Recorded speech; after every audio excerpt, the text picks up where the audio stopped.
What a catch. Alabama pads their lead. Clap his hands, gets the snap. He looks and throws, intercepted Alabama. Intercepted Jordan Battle. Down the left side, 15, 10, 5. Touchdown, Alabama. Touchdown, Alabama. The second pick of the day thrown by Stetson Bennett. 41-24. The Crimson Tide will take the victory formation at the 38 of the Bulldogs. There's the knee. And Alabama has again done the job. You know, folks, the more things change, the more they remain the same. Alabama is still Alabama. Yes, they are, and it may have been the most satisfying win in the entire Nick Saban era for Alabama fans.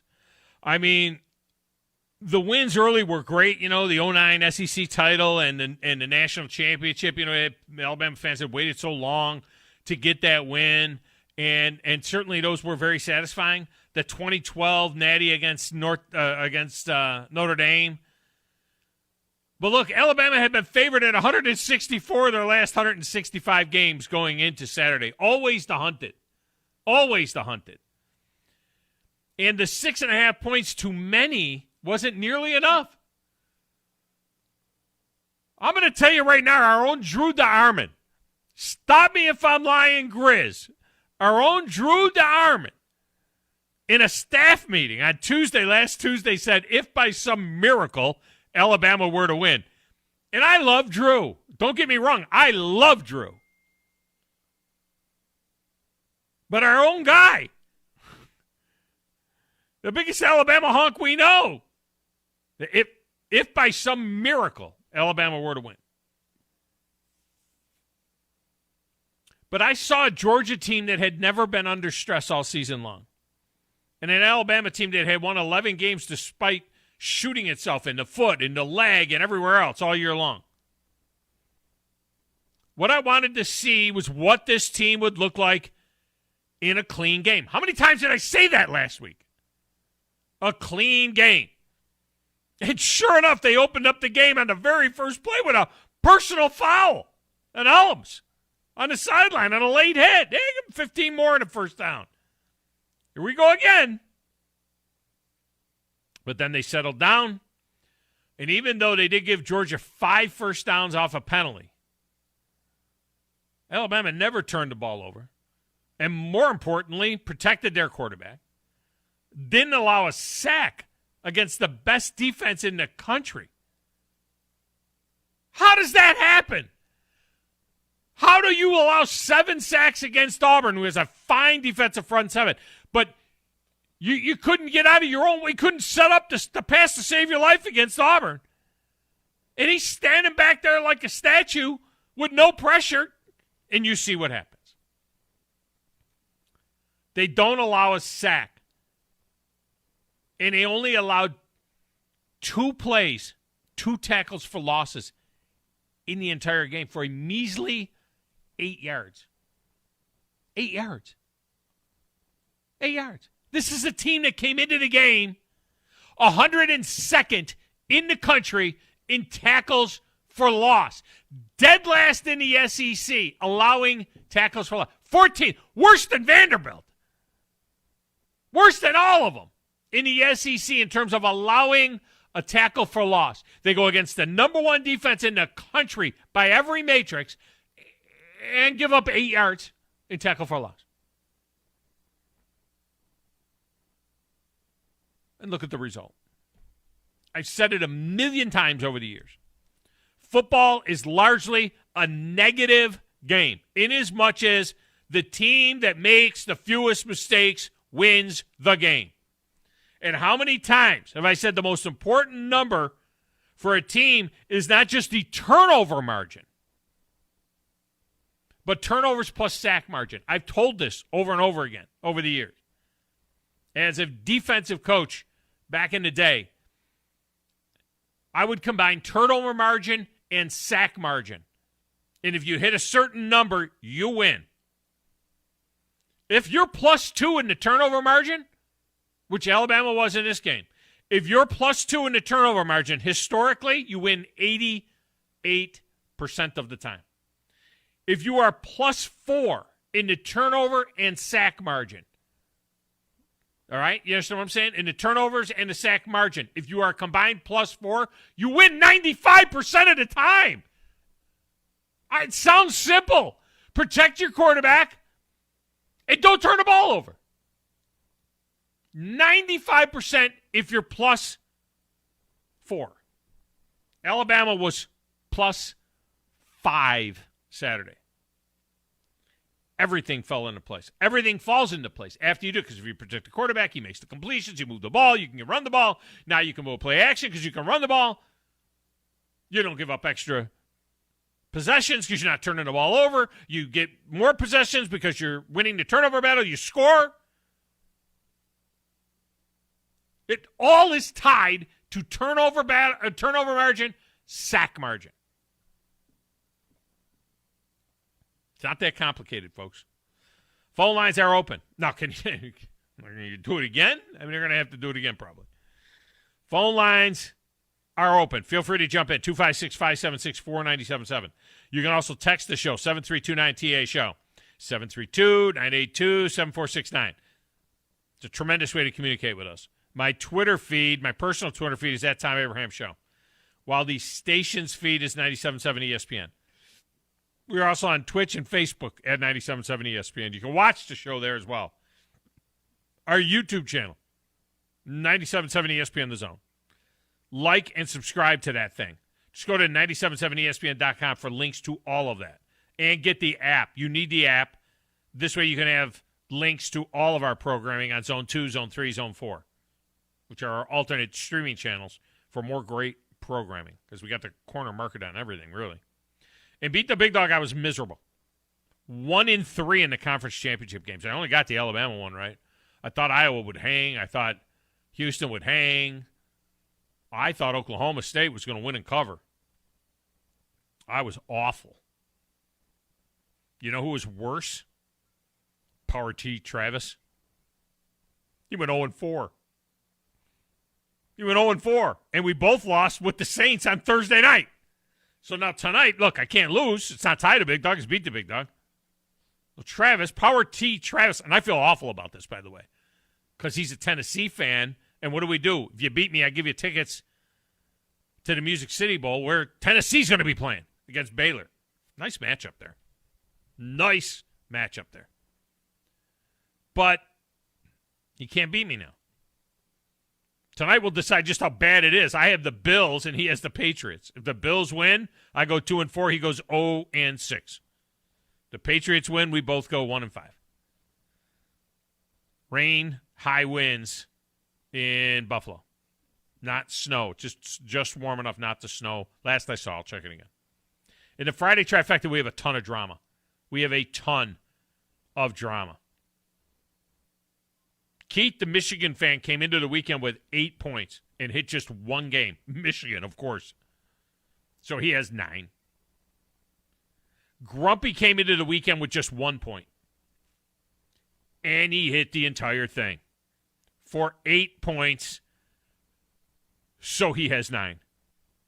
Mark, Garrett in Pittsburgh, Bama Chris all finished just 1 point back at 8. Mark, I don't think, got in at all. Mark didn't get a pick in, or he'd have won this thing, I believe. So now we have to go into sudden death with Grumpy and Keith, and here's the deal. It's Grumpy and Keith. I promised you it was over at the end of this week, so what am I supposed to do? I can't let everybody stay in it. We got a tie. It's Grumpy and Keith, and nobody was close to the score. Forget nail the score. Who the hell is picking 41-24 Alabama? Nobody was close to the score. So it's Grumpy and Keith. They will pick the score of the Army-Navy game to decide it. Closest to the score of the Army-Navy game, with, of course, the correct team winning, wins the Trans-Perfect Music City Bowl VIP package. Yes, we will have a trifecta this weekend, which will include the Army-Navy game and some great NFL games. But those two and those two only will pick the score of the Army-Navy game to decide who wins the TransPerfect Music City Bowl VIP package. And we begin anew with another grand prize at the end of another grand trifecta, as we'll go trifecta all the way through the Super Bowl. At the top of the 11, Thom Luginbill of ESPN is back with his thoughts on how all of this has transpired and on a coaching carousel that has Brent Venables heading back to Oklahoma to take over that program. I think it's a good hire. Others are more skeptical. The big question, too, is will he pull Jeff Lebby with him from Ole Miss, the offensive coordinator at Ole Miss? How about the bizarre situation that's playing out on South Beach, where Manny Diaz and his staff are out recruiting, while allegedly Mario Cristobal has till midday today to accept a deal to return to his alma mater? The heck is that? It's so weird. Lane Kiffin stays put in Oxford, and I can only wonder if he has his eyes on a much bigger prize a few years from now. Just saying. Alabama fan, react to that. Now, I got Michigan fans on the phone right now. Alabama fans, where are you? 256-576-4977. I have Michigan fans ready to go. Back in that little glass booth, playing the Platters That Matter and the Stacks of Wax. Still completely out of his mind over that stunning SEC championship game. It's Coach Chris. Who in the blue hell are you? What is your name? Detective. It doesn't matter what your name is. I'm the producer of this show. If I didn't step up, you're nowhere. I put this thing together out of spit and polish. I think this is one of the traits of a really good producer. Keep the talent happy. I'm all jacked up on Mountain Dew. Now, Tom. Hey, Tom. Testosterone high today. Testosterone, whatever the f*** it is. It really doesn't matter what you think. All right? It really doesn't matter what you say. Any of you play sports?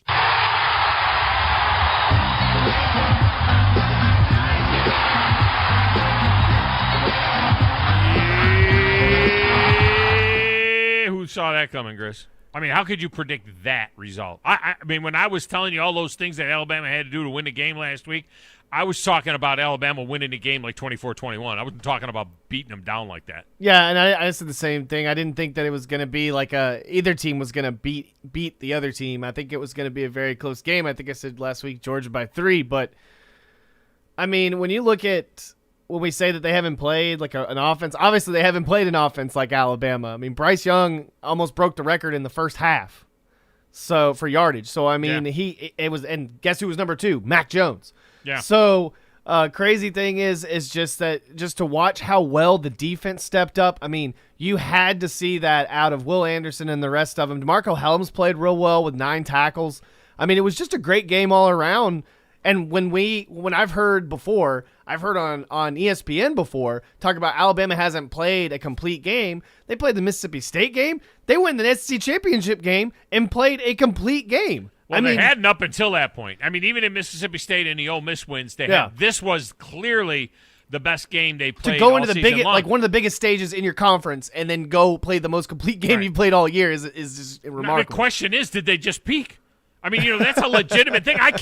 They can't play a better game than they just played. Right. Now, they don't have to play a better game than they just played to beat Cincinnati, in my opinion. But to beat Georgia again or to beat Michigan, which may be even more of a sexy game, even though Michigan's an 8-point underdog to Georgia. Right. To win again like that, I mean, I don't know if you can. Let me get these guys in here. Let me start with Wolverine Dan. Wolverine Dan, welcome to the show. How are you? Well, wonderful. Keith, congratulations. I hope you win, my friend. You got to keep it within the Michigan boundaries, if you know what I'm saying.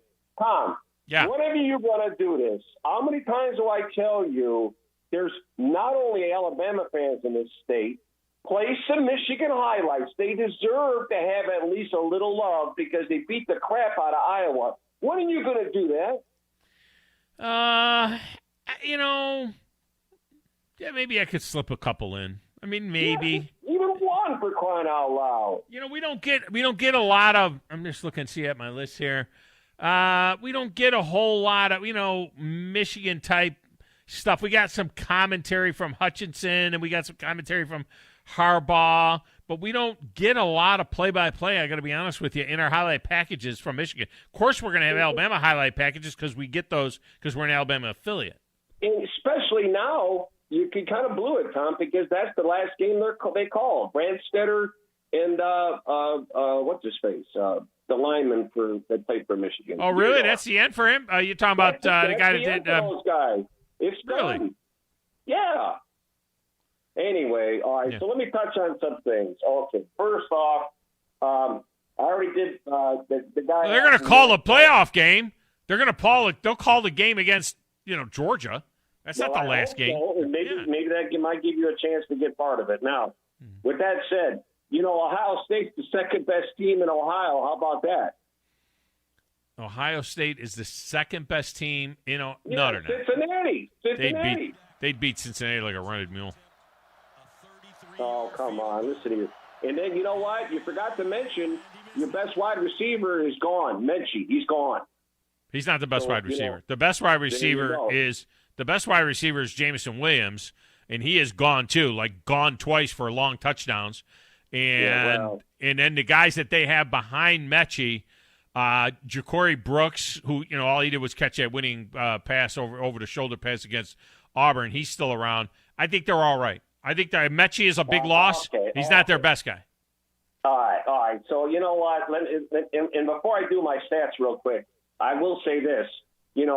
These Georgia, Cincinnati, or Alabama has not played a defense. Now, they always talk about how great Georgia is, but not the speed at our ends. Our ends are phenomenal. Wait a minute, you're saying that the Michigan defense is better than the Georgia defense? Right now they're playing better, yes. Well, they're playing better because they played Iowa instead of Alabama. Michigan's defense is the third best defense in this tournament right now. Alabama and Georgia have better defenses than Michigan. They don't have better ends like we have. Nobody beats us Hutchinson. There's nobody better than him. And except for Will Anderson. Will Anderson is the best in the country. Bill Anderson is the best defensive player in the country. Hutchinson's right behind him. Will Anderson is the best in the country.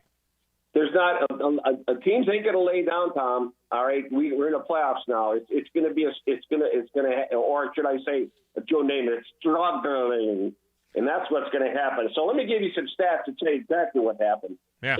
Struggling. Took the MVP trophy, and he's a defensive player. All right, that's the first time that ever happened. Hassan Haskins had ran for a single season record for Michigan for 20 TDs, all right? Yeah. And I don't know if you knew this, what kind of blew me away a little bit. This has only been done 3 times for Michigan. The 1905, 97, and 21, they've never had a 12-win season, which they did, all right? So here's the other thing. Can they beat Georgia? Why are they're 8-point favorites, 8-point dogs. Can they beat Georgia? I'll get to Georgia in a second, but let me tell you this stat. This is going to blow you away. Michigan was unranked, and now they're in the playoffs, and that's never been done, Tom. Yeah, that's never happened. That's a hell of a thing. But it goes to the way what they thought of Michigan going into the season and to Jim Harbaugh. Obviously, there was not very many. There wasn't high opinion really of him, going in. You know why? Because he started out his career going to the Vatican and doing stupid things. All right, He was flash in the pan. That's all that was. Now he's becoming the coach that we wanted. It only took 6 years. And I'll tell you what, okay, Georgia is favored by 8. Make it 20. I want to be the underdog. Oh, yeah, because you know what? Nobody believes that we can win, but I do because I see what I see. And sometimes, Tom, you run across teams that are destined to win because they have such a will. They break the other team's spirit. And I believe, now, don't tell me just because Georgia got the can whipped doesn't mean, they're going to really come into that game and beat the crap out of us. No, I think we're a quality team. We're going to give them everything. They're definitely a quality team. And I think it would be a more attractive, to be honest with you, I think it would be a more attractive final if it were Alabama and Michigan nationally. I think that would be something that would be more attractive. I think Georgia could give Alabama a much better game, but I think Alabama-Michigan would be a more attractive game in terms of just pure eyeballs. at least at the start, until a half when, Alabama would be up 34-10 or something. There you go. Okay. All right. Well, you know what, Tom? It's I can't beat these teams if I'm not in the playoffs. I'm in the playoffs now, Tom. You are. And you know what? Every dog has his day, and you know that because you're the big dog. It happens, and when it does, and if it does happen, you know what? I'm not going to get on this radio and say it's going to happen. No, we're going to have to really play it out of our minds, which we have been lately. So, but if we win this, oh boy! Oh, it's amazing. You better set the time for me, baby, because it's about to go down. Michigan all the way, baby. So if Michigan wins a national championship, should I just give you my host show for one day? I just let you come in and host my show for a day? Yes, I'll have everybody. Okay. I'll tell you what. I'll have, of course, Wolverine Chad, my family, the Big House Pop. Yeah, I still hang out with him. You know that. I'll get the Big House in there. Get Keith, the Michigan fan. Yeah. What do you think, Grizz? Yeah. Thanks for the call, Dan. What do you think, Grizz? If Michigan wins it all, should I give Dan a 2-hour, just give him the Tom Abraham show, let him host the show for a day? What do you think? If that does happen, I think maybe you should. If Michigan wins the national championship, let the listeners. I mean, look, we'll put it on a day that there's like a bowl game. It'll end up on a stream. No, if Michigan wins the national championship, should I give Wolverine Dan my show for a day? There you go. There it is. All right, you guys that are on hold, stay on hold. I'll come back. We are open lines this entire hour. Danny T with a rebuttal next, and I understand that Wolverine Chad, is in line as well. Phone lines are open, 256-5764, 97.7 on 97.7 ESPN The Zone.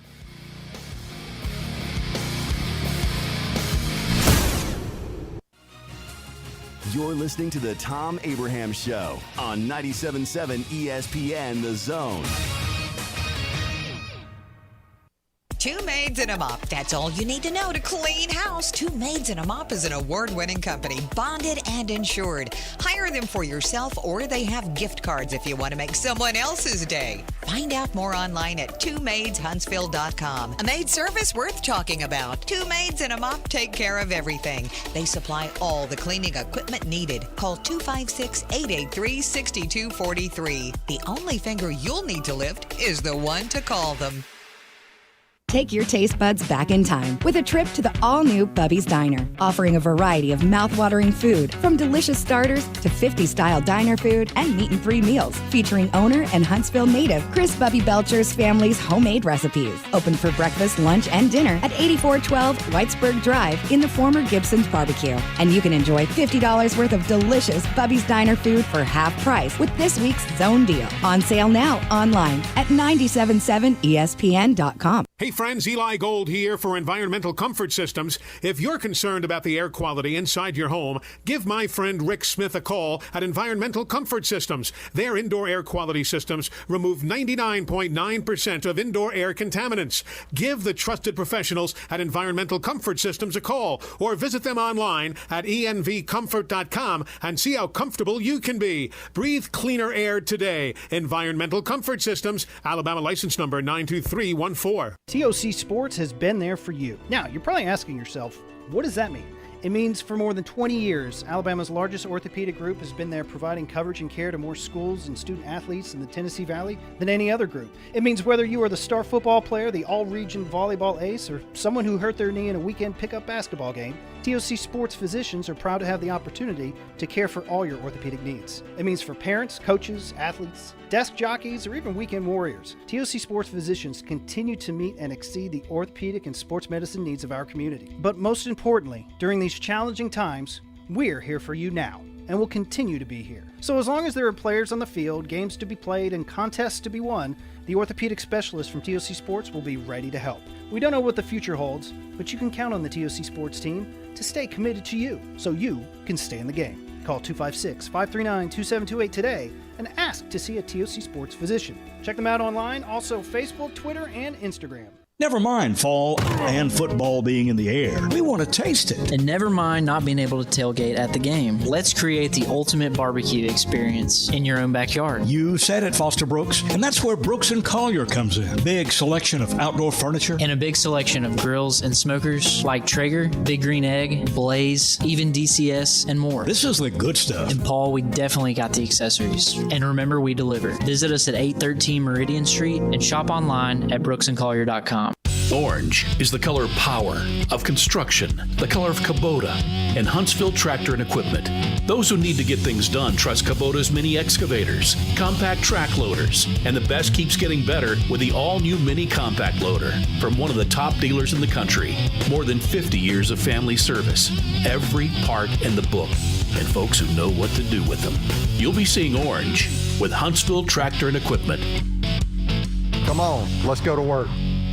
From the Fox 54 Weather Center, I'm meteorologist Emily Owen. For this Monday, expect scattered showers and a few thunderstorms. Temperatures are expected to fall throughout the day. We'll gradually make our way into the upper 40s by the afternoon. We could also see gusty winds as high as 25 miles per hour. For your Monday night, a mostly clear sky, low temperatures in the lower 30s. I'm meteorologist Emily Owen on your home for ESPN Radio 97.7 ESPN, The Zone.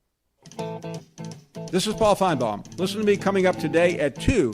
Now back to the Thom Abraham Show on 97.7 ESPN, The Zone.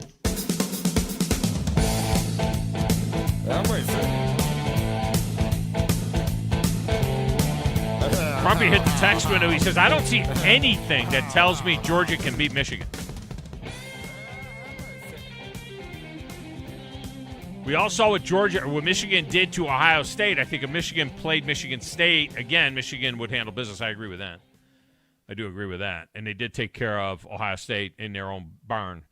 I wouldn't say I don't see anything. I mean, there's a reason why the line is 7.5, and I don't think it's just because the names. I mean, Michigan's as big a name, certainly, if not bigger than Georgia. And they both have, Michigan has a half a national championship in the last 40 years, right? In 97, they got half the national championship. Georgia hasn't won one since 1980. So I'll be honest about that. I like tweaking Wolverine Dan, but I'll be honest with you. That game is extremely close.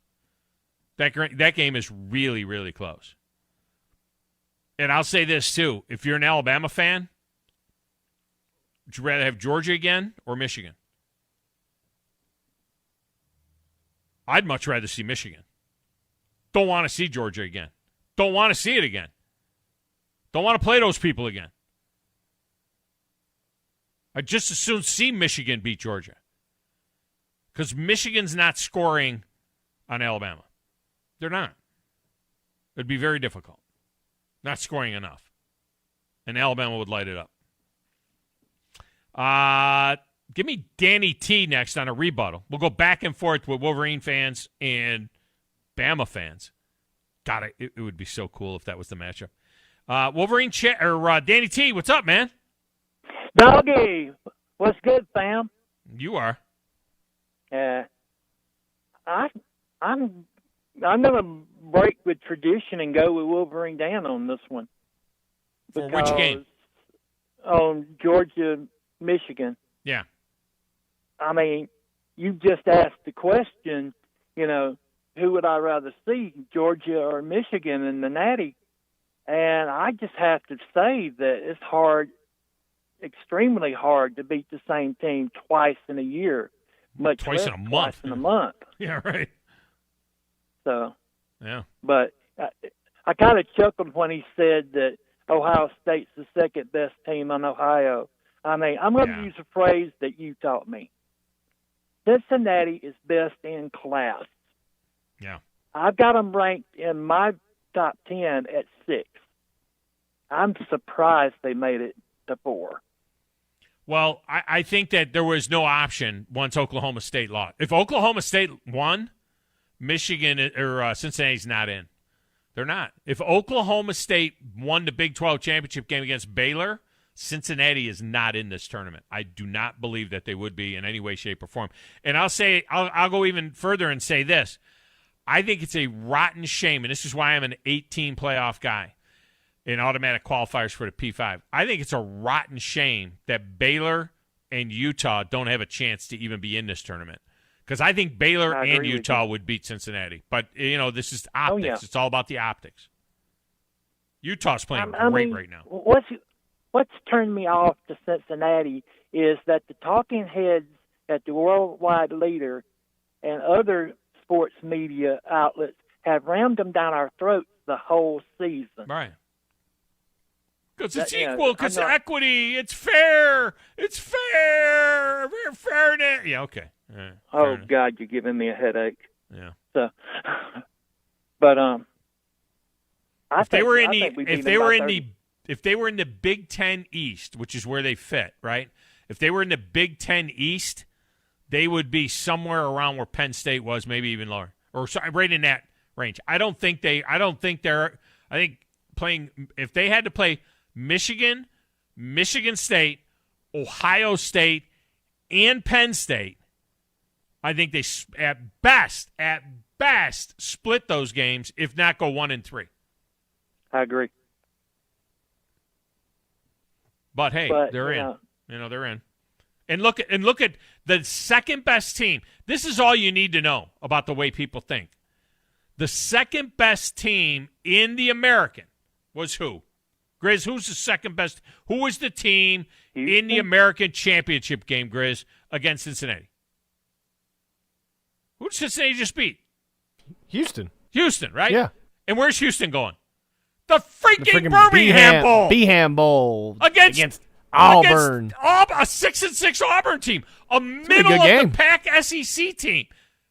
I mean, a literally middle-of-the-pack SEC team. This is where the team that was in the American Championship game, they're going to go play in the Birmingham Bowl. Which starts in like 20 minutes. Doggy, you want to know the stupidest thing I've heard all day?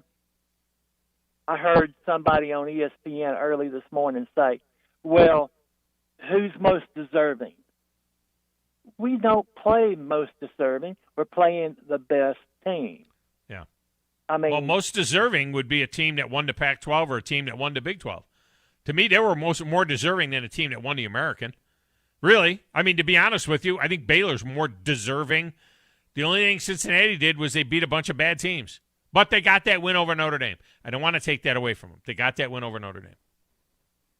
Notre Dame and Cincinnati can play 10 times, and Dame beats them 7 at least. Well, he certainly would beat. I think they would beat them now, but I don't know, and that's why I am for winners. I don't want to take. I think I am for winner. I'm for people that win their way in. I don't like this committee thing. I think the committee should pick the 3 at-large teams. I think Baylor should be in. I think Utah should be in. I think Pitt should be in. They won the ACC. I know the ACC is down this year. They won the ACC, and a down ACC is still better than the American. I think Pitt should be in. I think they should be the 8 seed, but I think they should be in. They should be playing Alabama this week. And then I think your 3 at-large teams should be Georgia, Notre Dame, and Cincinnati. Those are your 3 at-larges with your 5 conference champs. That's what I think. 12 is too many. Choir, brother. Yeah, 12 is too many. Thanks for the call, Danny T. Good to hear from you. If you were just taking the best 8, you'd have Ohio State in there. But I think I think winning has to mean something. I think winning a conference championship has to mean something. You should at least get to move on. Wolverine Chad, welcome to the show. How are you? Hey, Tom. How are you? I am fantastic. First-time caller. Long-time friend, I guess. Oh, come on. You've been on the show before. I think I have. In the background. A time or two for one of those picks, you know. Yeah. Maybe the first time on your own phone. There you go. Yes, sir. I'm a grown man now. I got my own phone now, so I'm here calling. Hey, so great weekend. Got to spend it with Dad, of course, and my son Ian, who's big into Michigan and everything. He didn't know the whole thing. I got a lot of love for the SEC. I think they are the best conference. I will say this. I think Alabama stole a little Michigan voodoo, a little juju, because everyone was talking smack about Alabama, how they're not going to beat Georgia. And I'm telling you, that's the same kind of feeling we felt when everyone was saying Ohio State was going to beat us. Yeah. And I'm hoping that we can take that same feeling for the playoffs, but we'll have to see. And it's interesting that the line is similar. Alabama was a 6.5-point underdog against Georgia. Michigan's a 7.5-point underdog against Georgia. So it is similar. And I'll tell you what, this will go down as one of the epic crash and burns. If Michigan beats Georgia, can you imagine the rhetoric coming out of North Georgia after Georgia finishes their season losing to Alabama and Michigan after going 12-0? Wow. Do you think what a they fire nightmare Kirby? that would be. No, because they Keep went 12-0. Okay. Yeah, no, they don't Gotcha. fire him. Gotcha. But they Well, I'll tell you people this. will be pissed. Yeah. The opportunity to host a show with Wolverine Dan, we're going to invite all our friends. Like, we'll invite Kid Rock, Spartan, Brandon. We'll bring all sorts of folks and everything. We'll have a good time. What the hell happened to Spartan Brandon? He got points on the big board, and then he disappeared off the face of the map. I mean, he should have been calling in from up there. I mean, he should, How could you forget Badger Larry, too, by the way? Well, Badger Larry is Badger Larry invited to the Wolverine show? If they take over, if they're allowed to take over my show, do you guys allow Badger Larry to? They were going to bring a Sparty guy. Come on. Yeah, but he's kin. I know, understand. Sparty Yeah, is I kin. know. Yeah. Party guy's Ken, and Larry's my insurance agent, so I got to bring him. So he gets in. All right, so it'd be like an all Big Ten show. Yes, sir. I might do this. I might have a Michigan takeover of the Thom Abraham show. Grizz, you'd have to be there to get him in and out of breaks. You know what I mean? Well, yeah, so of course I'd have to be here. Well, no. You'd have to be we there. already but knew I was going to be here. I would just let Wolverine Dan host the show for the whole day. Not the whole day, just my show, just 2 hours from 10 to noon. And he is retired, so he has time. He does have time. He does have time. It would be but they got to win a national championship, not beat Georgia. You got to win a national championship to do that. Well, Tom, I'm already living in the twilight zone because I'm waking up to sound bites of Paul Feinbaum voting Jim Harbaugh for National Coach of the Year. And there you go. It's you know what? Unreal. That's not a bad pick. You know what? I mean, what he has done, coming off of 2-4 last year. Maybe that's the case. Maybe he is the coach of the year. But good luck to Bama. Good luck to Georgia, Cincinnati. Hopefully, it's a good playoffs.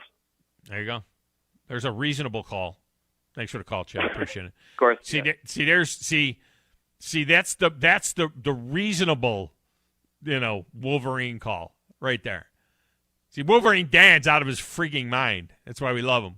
Wolverine Chad is analytically smart, educated. Oh, that made sense. Yeah. Yeah, he made sense. You see, he was making sense.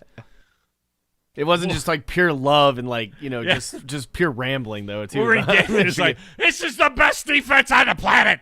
There's no defensive ends, no speed on the ends like what we got. Well. Texas A&M's ends are better than Michigan's. Well, I don't know about that. Maybe it's close, but look, Aiden Hutchinson better be in. To me, Aiden Hutchinson belongs in New York at the Heisman Trophy deal. I think Will Anderson and Aiden Hutchinson should be there to carry Bryce Young's Heisman, because Bryce is not a real big guy, and that Heisman's pretty heavy.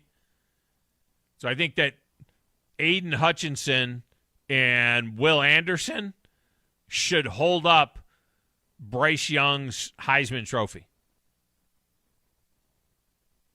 Plus, you don't want Bryce Young to get hurt trying to pick up the Heisman Trophy. I mean, Bryce Young's a little guy. I mean, he really is. It's amazing how tough he is. But he's a little guy. Phone lines are open. 256-576-4977. Whatever. Does Shane Sean have to go to work?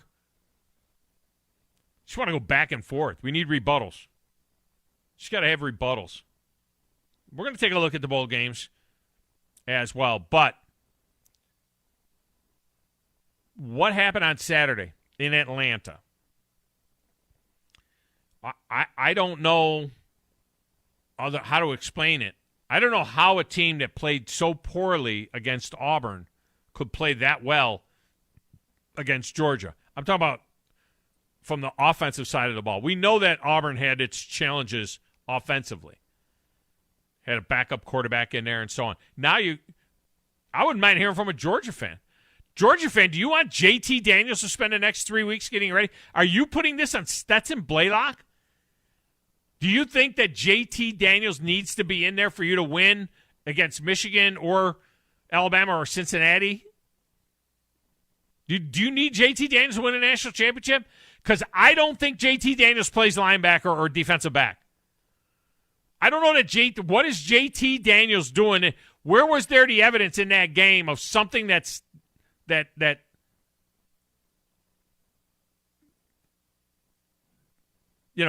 the quarterback would have made the difference? Where Stetson Bennett, did I call him Stetson Blaylock? I always call him Stetson Blaylock. Stetson Bennett, where is there something that you say, well, JT Daniels would have done this where Stetson Bennett did that? The 2 interceptions? I don't know. We don't know that about JT Daniels. And he doesn't play defense. All right. Is Shane Sean back? All right. Shane Sean's up next. Shane Sean, welcome to the show. How are you? First off, I want to say roll tide. Second off, I want to congratulate Dan in Michigan.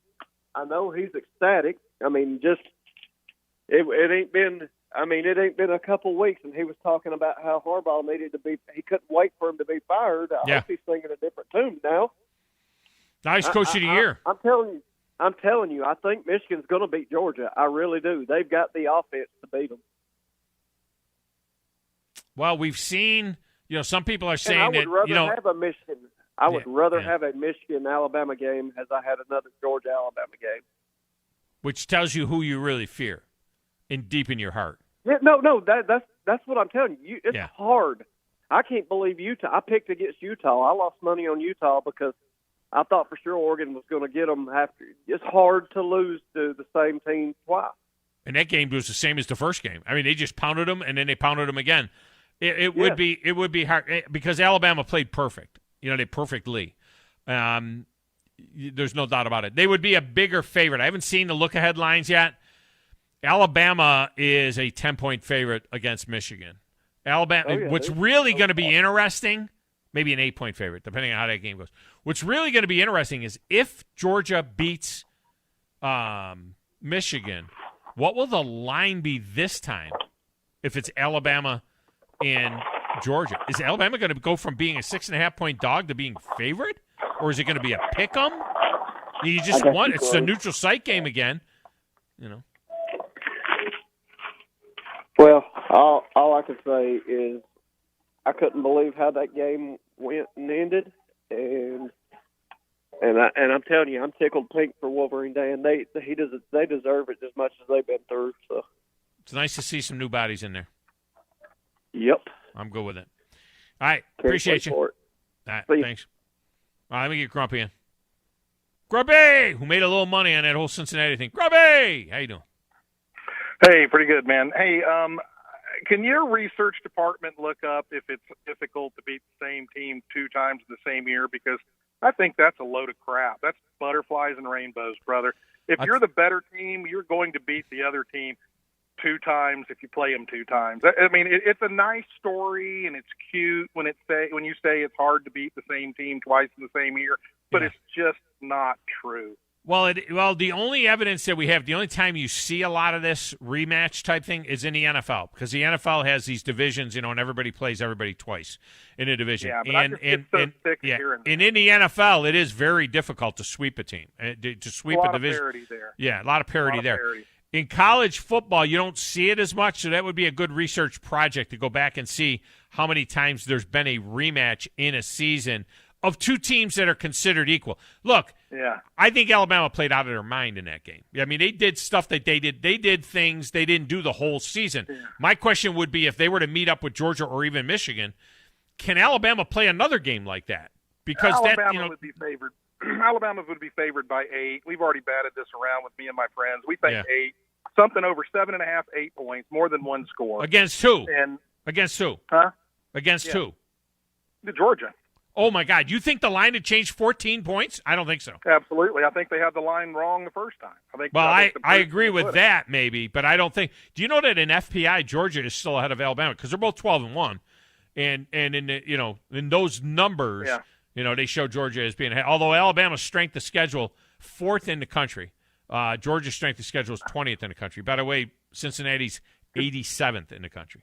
Can you imagine the pressure on Cincinnati right now, just representing every person that argues that Group of 5 should be able to play their way in? You said that people should be able to play their way in, and you want the winners to play. Yeah. What is Cincinnati right now? 21-1? Yeah, but again, I want P5 winners, and I think that Cincinnati is a at-large team in this tournament. I think they're one of the 3 at-large teams. You keep putting Cincinnati in the SEC and said they would be a fair to Midland team. If you put Michigan in the same division as Alabama, does Michigan get to the SEC championship game? No. So Michigan. Well, let's see. What did they do? They beat Ohio State. And No, your point was if you put them in the SEC, could they make it out of there and get to the playoffs? No. And using that same situation, Michigan wouldn't make it out of there. But they might be an at-large team. You know what I mean? The question is, I think the better question is, if Michigan played Auburn's schedule or Alabama's schedule, let's say Auburn's schedule because they would have played Alabama then. So if Michigan played Auburn's schedule, are they 11-1, 10-2? And if Cincinnati played Auburn's schedule, see, I think if Cincinnati played Auburn's schedule, they're 8-4. I don't think they beat State. I don't think they beat. To the point. Yeah. To me, more to the point, if you put Michigan in the SEC division with Alabama, Michigan would not make the playoffs. I mean, if you want to plug any team in the SEC division with Alabama, you're going to come up with the same result. Only one's getting out of there is Alabama. And if you know what, I really want Wolverine Dan to host a show. I want Michigan to win out because half of that show is going to be Ginger's pie recipes. That's true. It'll probably be Ginger and Wolverine Dan, and I love Wolverine Dan. That's not a smirk on him. I think I can give him over his pie recipes. I think I can give him 2. I think I can give him 2 hours. I think I could do that. It wouldn't be a bad thing. No. Yeah. All right, man. Thanks, man. All right, I got to get to break in here. Danny T says since the show started that Manny Diaz got fired. I'll double-check that. All right, we'll get a break. We'll come back and wrap up hour number 1. 97.7 ESPN, The Zone.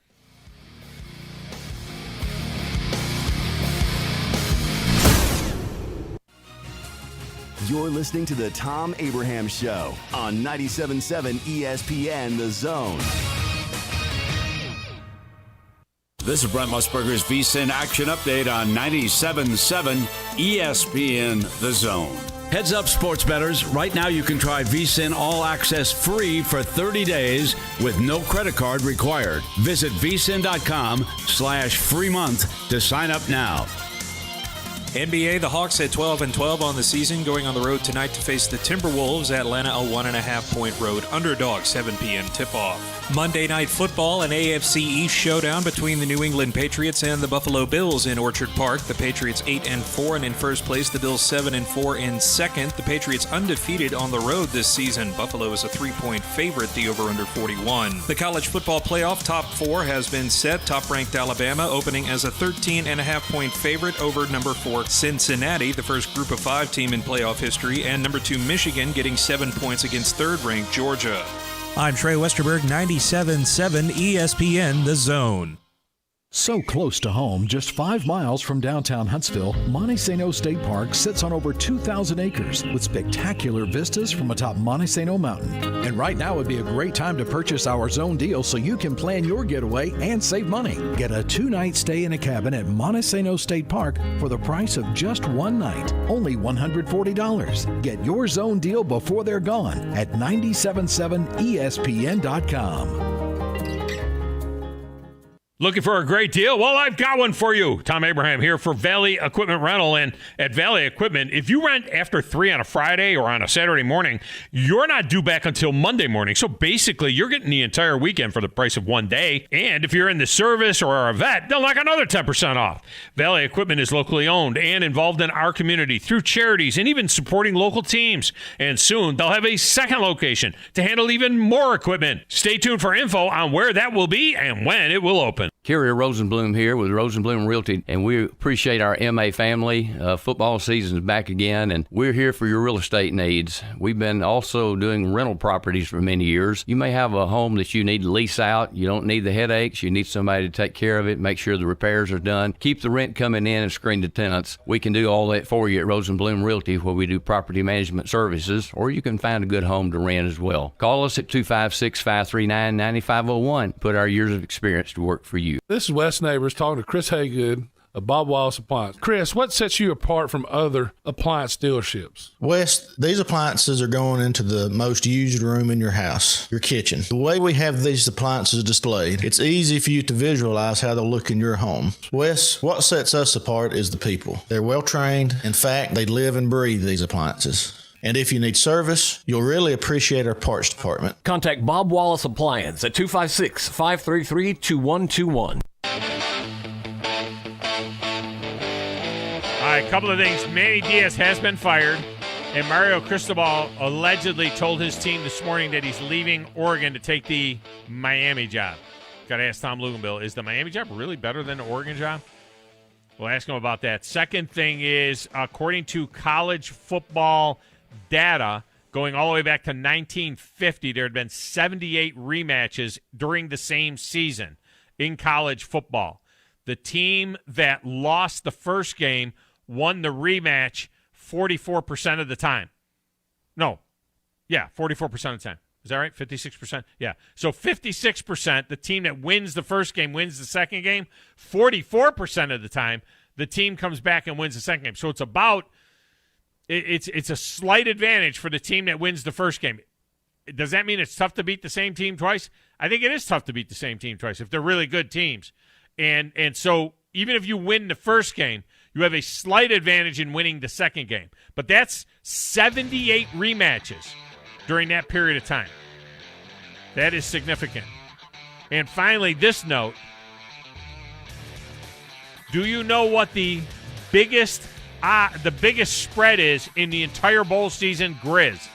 The biggest spread of all 40 bowl games. 21. It's Alabama 13.5 over Cincinnati. That's a playoff game, and it's the biggest spread of any bowl game. That's Vegas' opinion. No respect. No respect. All right, we'll come back with Tom Luginbill next. You guys that are on the line, hang on or call back after Lugs, because we'll be open lines again on a Reaction Monday in the Doghouse. 97.7 ESPN The Zone.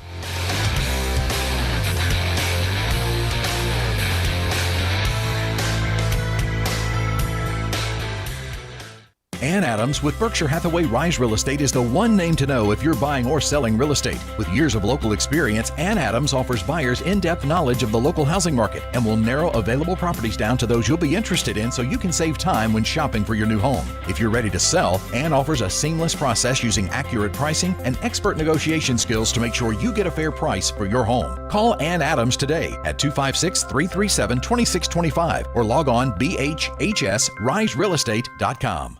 AVIQ. Who is AVIQ? AVIQ is audiovisual the intelligent way, where we put our IQ to work for your AV needs. With more than 100 years combined experience in audio, video, and automation, our team of experts is dedicated to one thing, helping you discover technological solutions that make your home special. Once you experience a game or a movie on one of our state-of-the-art home theater systems, you may never leave the house again. AVIQ can build the entire system for you or provide the quality components if you're a do-it-yourselfer. But AVIQ is more than just home theater and state-of-the-art sound systems. We offer a variety of control options for home technology. Energy efficiency, heightened security, and improved quality of life are all attainable through the automation of home systems. Intuitive and user-friendly control is our main priority in designing a system that meets your needs. Don't just take our word for it. You need to see it to believe it. Come visit us at our state-of-the-art showroom on University, just east of Jim and Nick's, across from AT&T, or visit aviqhsv.com.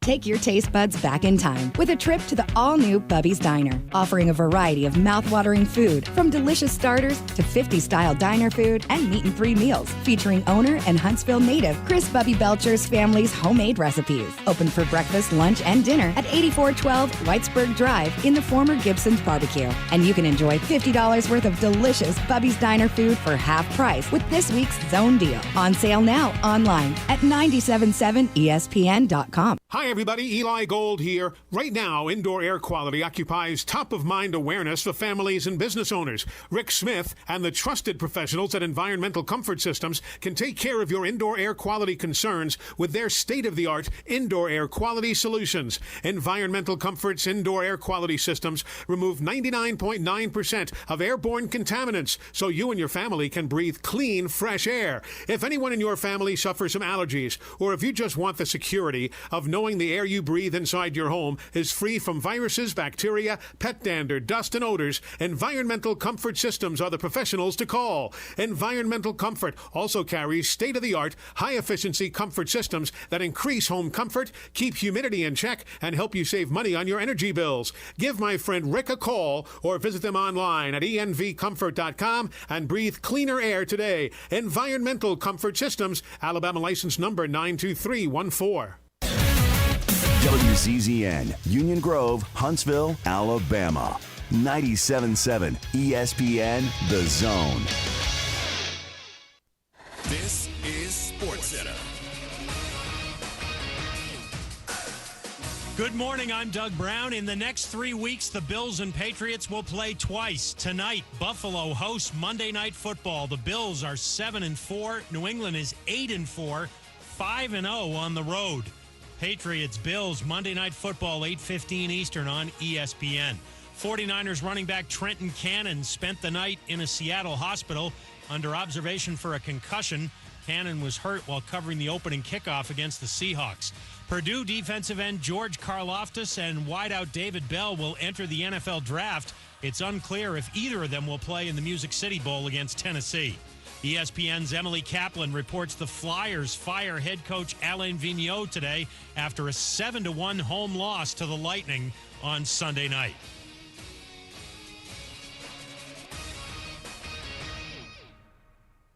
He's bald, he's opinionated, and he's here. You're morally reprehensible, vulgar, insensitive, selfish, stupid.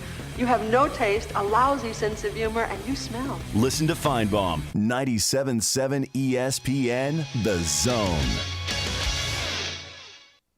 You need to be more like a dog. Like what you guys are doing. You've got your fingertip on the pulse of your listeners. You guys know what they're talking about. Be a dog. God bless the show. You are the Messiah. We need more dogs. This is the best show on radio. The big dog, Thom Abraham, is here with you. Hey, I see you. I see you, dog. So settle in and get your bark on. That's my dog. Now live, here he is, the big dog. Let's go, baby! Thom Abraham. How you doing? How you doing? How you doing? How you doing? How you doing? How you doing? How you doing? Look, I don't speak Spanish. I don't know how to say this, so I'm going to choose my words very carefully. I think you're a psycho. Do you know who I am? I mean, that guy sounds like El McPherson farting into Miles Davis' trumpet.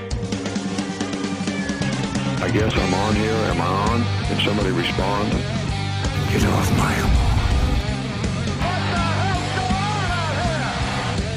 I have to drag my Yankee ass out of here.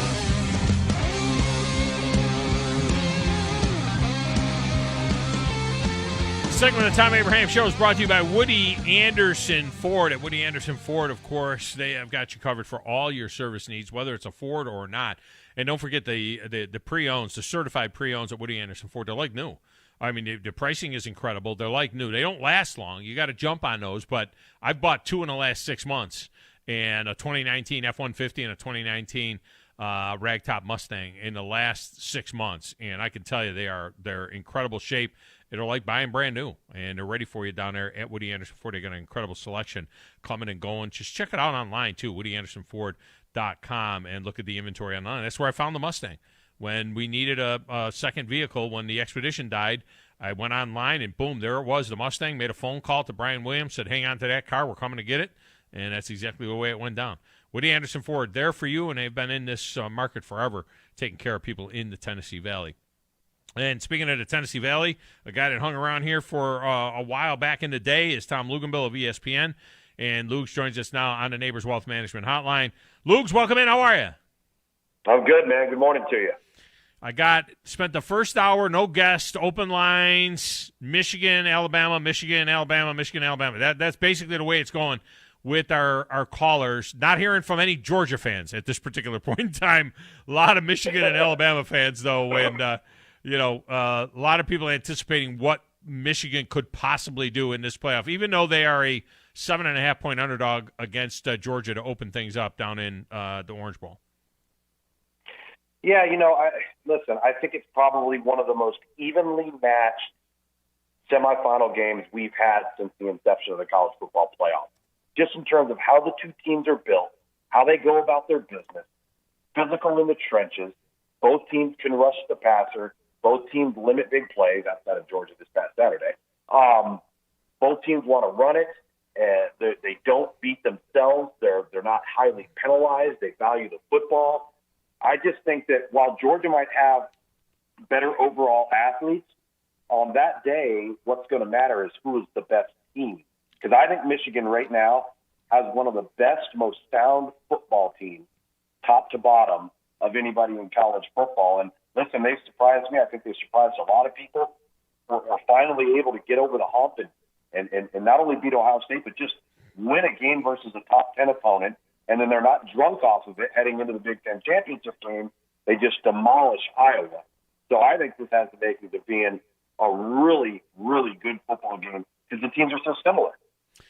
And I think so that narrative has to go away. That Jim Harbaugh narrative has to go away regarding winning big games for what they have done now. And now we can even go to a different level and say, I mean, how close to the top of the list do you put Jim Harbaugh as the National Coach of the Year coming off a 2-4 team last year and what they were able to do this year, especially when it could have fallen apart after the Michigan State loss, which was highly contested? Listen, I think that this is a team that is mature. They've got great leadership in their locker room. They have kids, guys like Aiden Hutchinson, that came back because they truly believed that if they all did this, they could make it happen.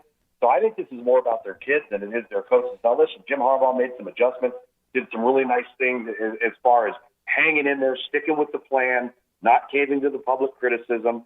And then I think his players took it the rest of the way. That is a really, really healthy roster and a healthy locker room. And you know me, Thom, I'm a big proponent of team chemistry. I think it can carry you and take you a long, long way. Thom Luginbill here talking about the matchup. Now, here's the thing. I agree, even though that line is a little bit fat, I agree that is an intriguing game and a great matchup with Michigan and Georgia. Your colleague Paul Feinbaum over the weekend or yesterday on ESPN went so far as to say that Georgia was, quote-unquote, exposed by Alabama as a team that really didn't play anybody tough, was never pushed, was never in a difficult situation, never had to have the quarterback pick them up and carry them, and so on and so forth. Is it too strong a word to use as exposed for Georgia? I think it's probably a little too strong to use as a blanket statement, but I don't think it's too strong to use when you are discussing the importance of a quarterback position when you're in championship conference play or you have an opportunity to compete for a national championship in the college football playoff. I mean, let's call it what it is. One team on Saturday had a difference maker at quarterback, and the other team has a guy that you're kind of having to work around. You're so talented at Georgia, but are you talented enough to overcome that? If they got into another matchup where they had to score over 40 and the other team's matching them tit for tat, and it wasn't just about running the football and controlling the line of scrimmage where the quarterback had to throw the ball to potentially win, do you feel confident that Georgia under center is where Alabama, Cincinnati, and Michigan are right now? I personally don't. I think it's still going to be a decision that they're going to have to make based off of the health of JT Daniels going into this matchup. And they've got, a little over 2.5, 3 weeks to figure it out. But one thing I do know is when you are playing defense, and you're playing defense against an offense where you know where the quarterback is going to be all the time, in the sense that you're a pure pocket passing offense, you're essentially playing 11 on 10. Because if the quarterback's not a designated runner or he's not a significant threat, it doesn't alter how you have to defend them. And that's the case with Georgia right now. Yeah, and they'll have basically about 12 practices. I mean, would Kirby make that move right now? I mean, and just say, okay, 12 practices, JT Daniels is taking all the number one snaps. Period. End of story. He's our quarterback. It's like almost like a mini, camp, if you will, and they can get ready with him and have him ready to go for both those potentially 2 games coming up at in January. Well, listen, I think a lot of the answer to that depends on just how injured is he or just how healthy is he. Because if he hasn't played to this point, and I understand you don't want to disrupt team chemistry, and Georgia had been going on a run, and Stetson Bennett had been playing good, serviceable, functional quarterback play. But now you're going to have the best of the best. Is he the best on your roster? Is he the most talented on your roster to give you the best chance to win? And if the answer is no, and JT Daniels is healthy enough, I think you got to give him every single rep and ride him out. And then if you get into the football game and there's an issue, there's an injury issue, you at least know what you have with Stetson Bennett. When we look at that game, we talked about the spread being 7.5. At the other end of the spectrum, of all the 40 games that'll be in the bowl season, the single largest spread of all of them is in the college football playoff, Alabama 13.5 over Cincinnati. It shouldn't be that way, should it? I mean, should 2 playoff teams have the biggest spread of any bowl game? And I know a lot of that is name value. But, man, and it's a 2-part question I get. Watching Baylor and watching Utah win their conference championship games, I hate it for those kids that they don't even have a shot at something like this, because I honestly believe that on a neutral site, Baylor and Utah would beat Cincinnati.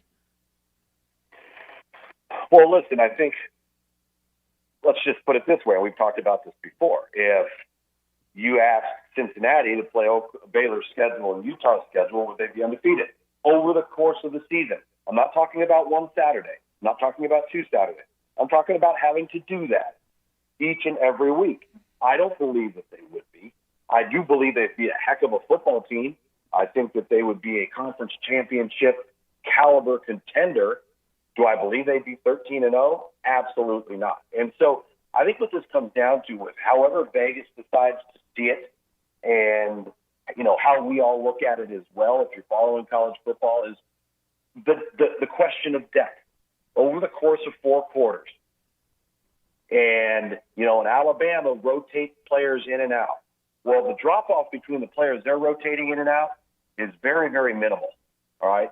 But if Amaje Sanders at Cincinnati goes off the field, the drop-off between him and the next guy that's coming on is going to be fairly significant. If Sauce Gardner at corner goes out, or if something happens, and you're playing with a reserve at the group of 5 level, there is a wide gap in talent. And so over the course of 4 quarters, does that depth and that overall talent begin to wear on you? Listen, go back to the bowl game last year, Tom. Georgia goes into that bowl game. They have a bunch of guys injured. They have a bunch of players opt out, and they do not play. And they played a horrible football game. And you know what?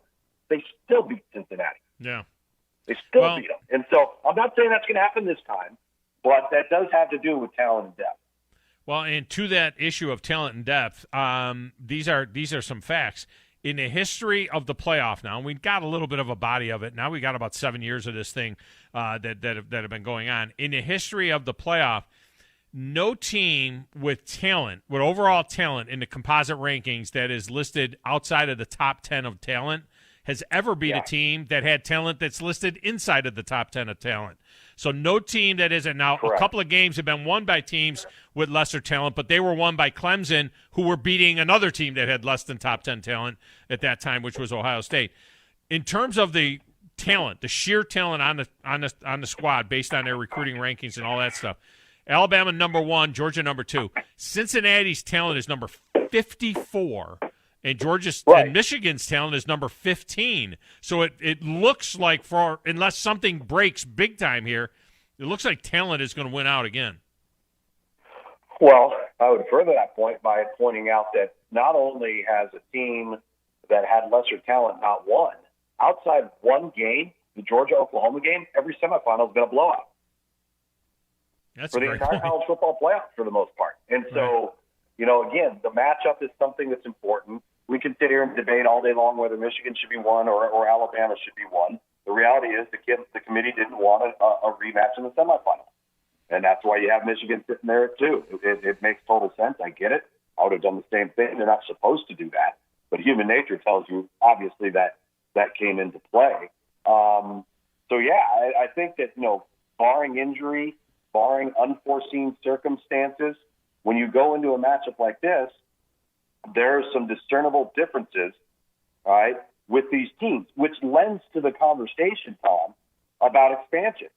Because if we're sitting here talking about with 4 teams, how non-competitive most of the semifinals have been, what do you think is going to happen if you open it up to 10 or 12? Well, and I agree with that, and that's why I am an 8-team guy, though. And in my scenario, for example, this year, look, I know Pitt, I know the ACC is down, but they're not always down. The ACC is, it's had great Clemson teams. Who knows what could happen with Florida State, sure. Miami, and those teams coming back. So I'm going to give the ACC is still a Power 5 conference. So I would have all 5 of the Power 5 champs in. That includes Pitt, Utah, and Baylor. And then my 3 at-large teams would be Georgia, Notre Dame, and Cincinnati. And then I would seed them after that. So Bama would play Pittsburgh. Michigan would play Utah. Georgia, Notre Dame is a great game. Michigan, Utah is a great game. Baylor, Cincinnati is a great game. Now, in the end, it may still end up, Alabama and Georgia. But I think we'd have, 4 really sweet games leading up to that point. All right, go ahead and hit him back. You apparently hated my scenario. You apparently disliked my scenario so much that he just hung up. So, the hell with that. I mean, that's the way I would have rated him. Bama would be the 1, Pitt would be the 8, Michigan would be the 2, Utah would be the 7. So I think we would have really good games in that mix, and it may end up the same way. I don't know, but that's the way it would be. So, Lugs, you hated my scenario so bad that you just hung up on me, or what? I mean, what's up with that? Actually, I loved your scenario, but it's been my experience that it's generally your phone line. That's probably right too. That's probably right. I think what you're getting to is 12 is too many, because at the end of the day, how many teams are out there that are really, truly good enough to win the national championship? Right. And if you took the at-large teams that you just mentioned, all right, all of those teams are worthy of consideration, have the types of seasons that you'd like to see to compete for a national championship. I'd have no issue with 8. I just think if you start to go beyond that, are we trading excellence for inclusion? And I get you will eventually get to the excellence, and I also get, more than anything else, this is about money more so than any other component in this discussion, which is likely why we'll probably go to 12, but 8 is far more reasonable. And I think it needs to. I think it means something to win the Pac-12. I think it means something to win the Big 12. It has to mean something, because we're still just guessing, and that's what bothers me, is that we're just guessing. I mean, my God, you go out there and you Utah's, who knows? I mean, that game between Michigan and Utah might win that game. Utah's playing out of their mind right now. Who knows what they could. Baylor might beat Cincinnati. I think Baylor would beat Cincinnati. And then they would play Alabama in the next round, and Alabama would probably beat Baylor. But I think Alabama-Baylor would actually be a better game than Alabama-Cincinnati is going to be. I don't disagree with you in any way, shape, or form. And I think that, this was a year where we had a lot of competitive balance. I think, the chaos and destruction that we seem to have each and every week was something that, outside of Georgia and Cincinnati during the regular season, nobody was immune to it. And so it kind of balanced out the scales each and every week. And even if you were the better team, if you didn't bring your A game, there was a significant chance you were going down. And so I think that's what made this particular year the year to point to, where you'd say, okay, time to expand. But that doesn't mean that that's going to happen every year. I think a lot of it was COVID related, Tom, to be honest with you.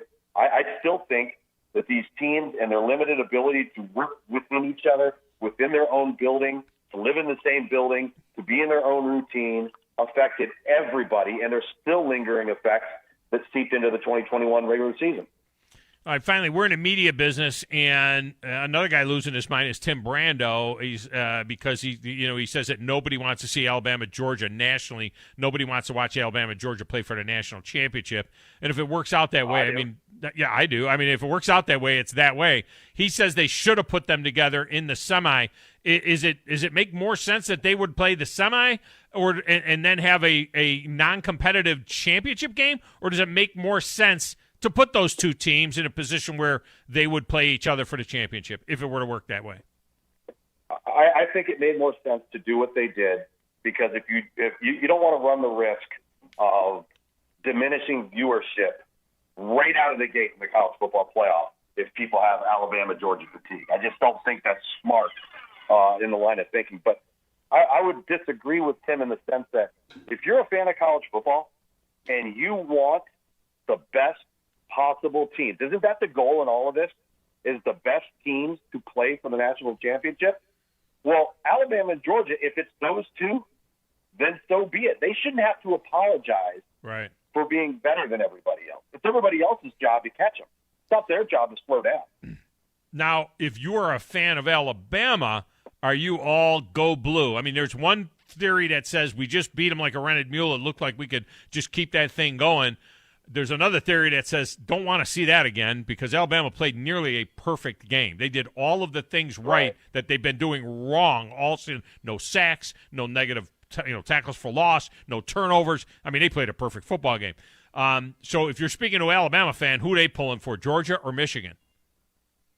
Well, I think conventional wisdom would tell you that it's hard to beat somebody twice, and particularly when the talent is so equitable across the board that the game just becomes so much about, the mistakes that you avoid or the mistakes that you make.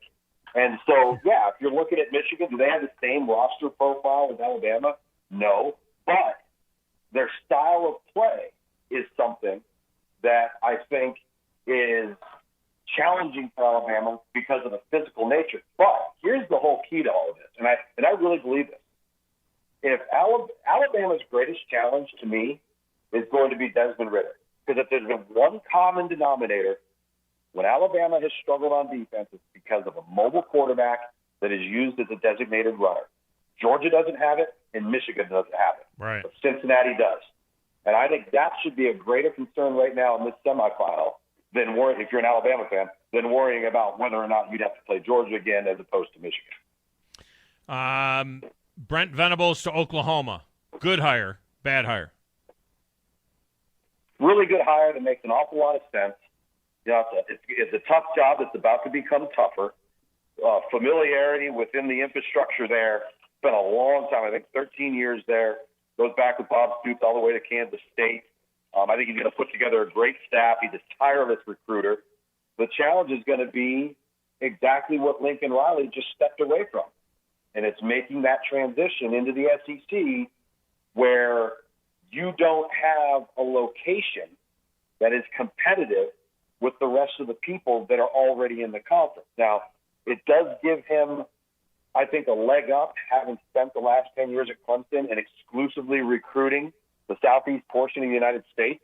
And Oklahoma is a national brand, so if there's anybody to lead that charge that's probably a perfect fit, it's Brent Venables.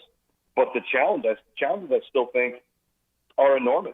You're going to have to go into everybody else's backyard to get players, all right? Your own state of Oklahoma is not going to be able to provide enough talent for you to put together a college football playoff roster. And so there are challenges that come with that they're going to have to overcome. There is talent in Miami. Why is Miami a better job for Mario Cristobal than Oregon, though? How is that a better move in terms of facilities and opportunity to get to the playoff and all of those things? And by the way, he's got to do something that Mark Richt couldn't do, that the Manny Diaz couldn't do, that it seems like, one guy after another that's come through there going all, you got to go back several coaches before you get a really competitive situation out of Miami. Why is this a better spot for Mario Cristobal? Well, first off, I think we do need to acknowledge how poorly this is being handled by Miami. I don't like this at all. I think administratively this is so disrespectful to Manny Diaz and his coaches, and the fact that There's no AD, yet everybody's talking about him as if he's already been fired, and he may very well be let go, and they may very well be bringing Mario Cristobal. But how? Yeah, they did. Let me just stop here. They did just blow him out about 45 minutes ago. They did announce that they had let Manny Diaz go, and I Mario. knew that they had announced that they pulled him off the road. Did they announce that they let him go? Yeah, they announced that they let him go. And then they also and it's also being reported Mario Cristobal held a team meeting this morning and told his team that he was leaving to go to Miami. So it appears to be done. Okay. But yeah, what a half-ass deal! What a terrible scenario the way they did this. I mean, the guy was he was in somebody's living room when he found out that he had been let go. Basically, I know. And so to answer the part of your question, this is more about proximity to players and the fact that he'd be going home. Now, here's the X factor in all this, Tom. If the reports are true that Dan Radakovich is going to become the new athletic director at Miami, and they hire Mario Cristobal, Miami's going to get real good at football really, really fast. And the reason why I say that is if you look at what Dan Radakovich did at Clemson by putting their revenue-producing sports first, pushing all their chips to the table, and essentially being unapologetic and letting everybody know within the university structure and within the community, football is going to drive the bus here. If you don't like it, there's the door. And as a result, everybody is going to benefit. So either jump on board or you're going to be left behind. And the job that's been done there since he arrived at Clemson has been nothing short of sensational. Commerce is up. The community is more involved. Applications for enrollments are up. Enrollment's up. New buildings getting built on campus. That is why you need a guy like Dan Radakovich at Miami. They need to put Miami football first. They're way behind in terms of facilities. They don't have an on-campus stadium structure. There's a lot of work to be done there, but I still think if you hire the right guy, and Mario Cristobal might finally be the right guy, and you marry him with Dan Radakovich, man, that could be lightning in a bottle. I just can't get it out of my head that he got blown out at FIU. They went 8-14 in his last 22 games at FIU. Before they cut him loose there. But, of course, he went through the car wash at Alabama, has done very well at Oregon, although they kind of stumbled to the finish line pretty badly here. But we'll see if he can do it. I mean, it's just one after another. They keep bringing guys in. I thought Mark Richt was going to get it done. I thought that was the answer. But, Well, he did for a couple of years. Yeah, he did. He had him going pretty good. Yeah, he had it going pretty good. Yeah. Yeah, it'll be interesting. I mean, think about it now. Yeah, Mike Norvell is the senior coach, of these coaches in all of, including UCF. Mike Norvell in his third year at Florida State is the senior coach of all the bigger programs in the state of Florida. I mean, it's just absolutely amazing when we remember back in the day when those three programs were in the top 5 every year for like 10 straight years, and where they're at now. Well, yeah, and it's funny you say that because I had the Sun Belt Championship. We're talking to Billy Napier, and one of the conversations I had with him about recruiting is, if this was 5-10 years ago, your job at Florida is to beat Florida State and Miami in recruiting. Now you have to beat Georgia, Ohio State, Clemson, Auburn, Alabama. It's not about Florida State and Miami right now. No. If you're at the University of Florida. No. Do you have your bowl assignments yet? When do you get your bowl assignments? No, not yet. Actually waiting on them today. I know I'm going to have 2. I just don't know what to do. And then, obviously, we've got the week of Under Armour game and the Under Armour All-America game as well in a second. And that'll be here in a minute, man. It just seems like it comes so fast, and the whole thing is done. It just drives me crazy how fast this whole thing happens. All right. Oh, by the way, let me ask you quick. I know we're way over time for you, but let me ask you quick. Do you think that they got to revisit this December 15th thing going forward? Because this is what's causing these coaches to make all of these moves. I like an early date. I think it should be August 15th. Let the kid commit before his senior year if the team wants to commit to him. But is this because of December 15th has become the signing day that we can't a coach can't even coach in his own conference championship game half the time? Yeah, I mean, I think in a perfect world, you'd love to have some solutions. I don't know if there are any. I don't think you could put the pace back in the tube. They went down this path. They knew that there were going to be some issues that were going to come up. Some of them they could foresee. Some of them were unintended. But certainly these ADs and boosters and alumni are trying to get a jump start on figuring out how they're going to salvage, that December signing period. I just don't know if there's a right or wrong answer. The only answer that I would see would be to eliminate it. And if you're or if you wanted to move it back into January and then back up the way you'd be able to manage players that are available in the transfer portal before you have to be set to sign 2 high school classes. So maybe the solution is to back it up a little bit. I'd either get rid of it altogether or let the kids sign in the summer. Let them sign in the summer if they want, and then get rid of the whole damn thing. But this December 15th thing has created a little too much coaching chaos. But in any event, Thom Luginbill has been our guest. Lugs, I appreciate you so much. Great stuff, and we'll continue the conversation. You bet, man. Thanks for having me. Thank you, Thom Luginbill. All right, we're going to go open lines when we return. You guys that were in there, if you jump back in, I'll hold your position for Buck and Garrett. Keep the Michigan Fan is on as well, as it's turned into all Michigan radio. Keep the Michigan Fan and Grumpy, if you missed it in the first hour, are tied atop the grand trifecta leaderboard. So we are in overtime now for that. And those guys will have to pick the score of the Army-Navy game to determine who gets that VIP package for the Tennessee-Purdue game in the Music City Bowl. We'll be back. Open lines next, 256-576-4977 on 97.7 ESPN, The Zone.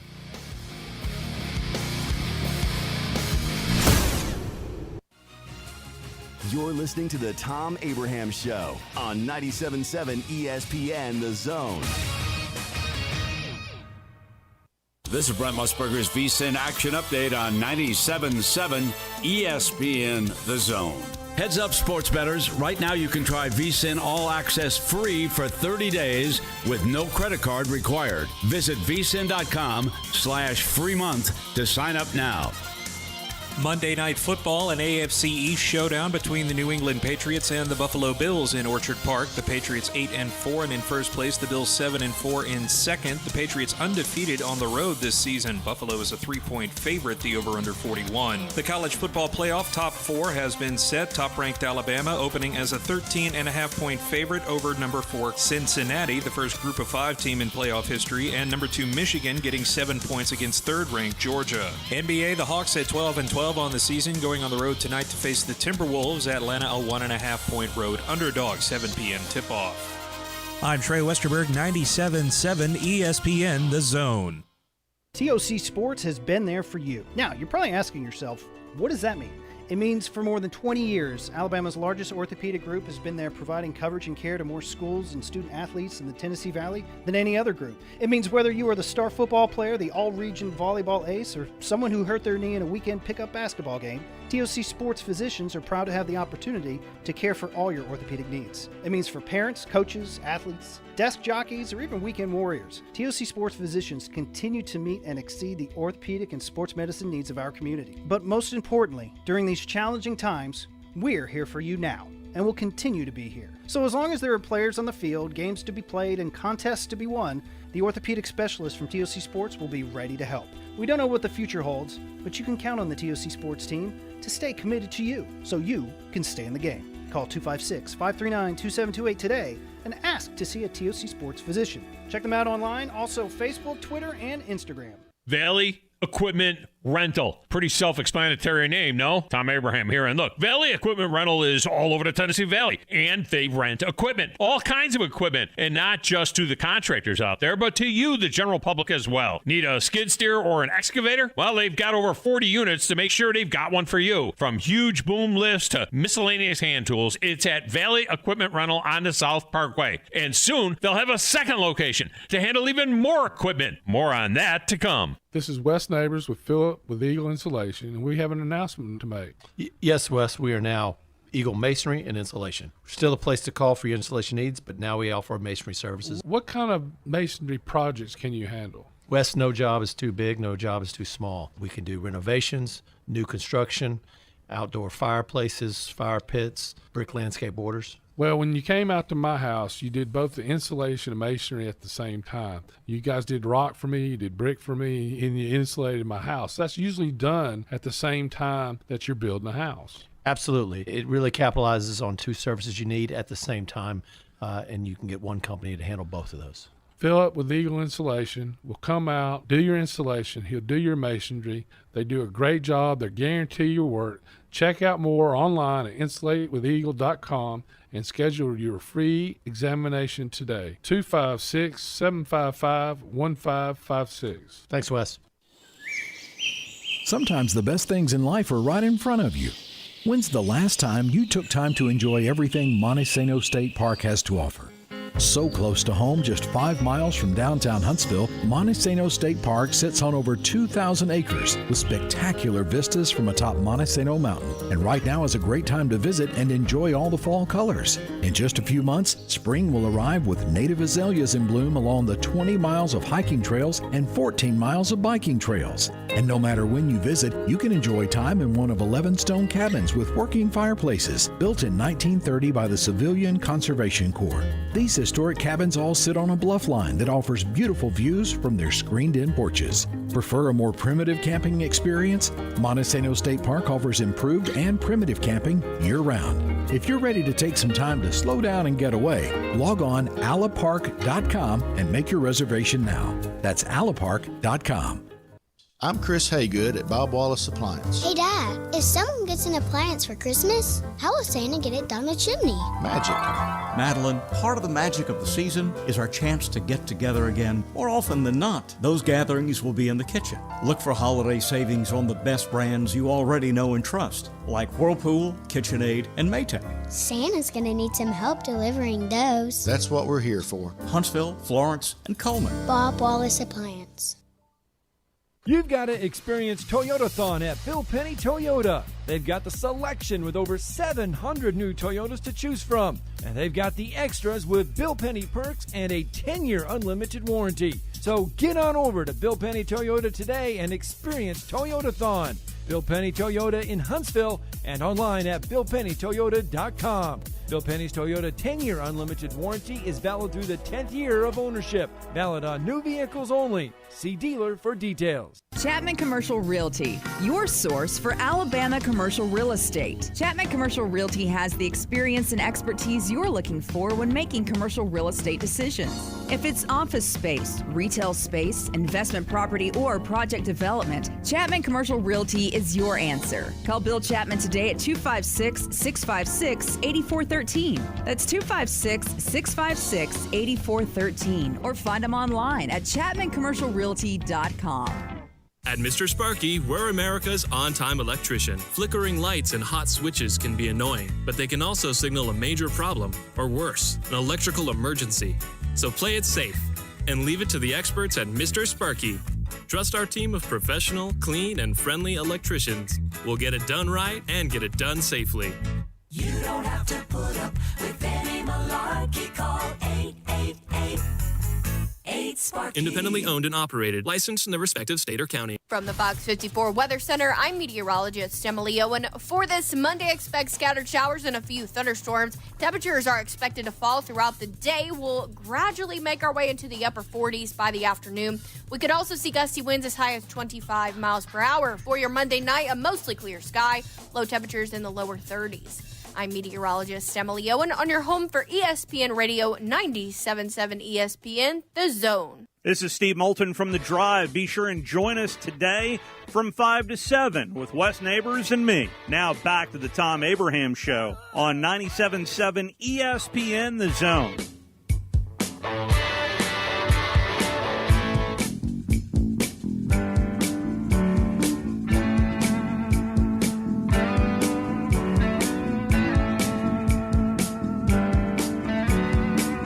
Segment of the Thom Abraham Show is brought to you by Valley Equipment Rental. For all your rental needs, it's Valley Equipment Rental. And, boy, I'll tell you what, they got it covered from big to small. Ross and his crew, they do such a great job down there. They're very friendly people, knowledgeable people. And, you know, sometimes you walk into a joint like that and you got to rent a piece of equipment and you might, you know, feel a little, like, dumb. You know, you're like, I don't want to ask about. No, just ask those folks. There are no dumb questions. They're not going to judge you because you're not sure how to use a jackhammer. You know, they're going to show you how to use it, make sure that you can use it safely and that you can get the job done that you need to get done. And you can get it done at Valley Equipment Rental. From the biggest equipment to the smallest hand tools, they got it all covered down there. Got a new location, a second location that's going to be opening up out of the North Parkway, out up there past Winchester Road. Big old area that they're going to have more dozers and excavators and large equipment there as well. So Valley Equipment Rental taking care of all your rental needs. If you need a tent, that's not who you call. But if you need an excavator or a lift or, you know, any of those types of heavier duty equipment, that is who you call, Valley Equipment rental.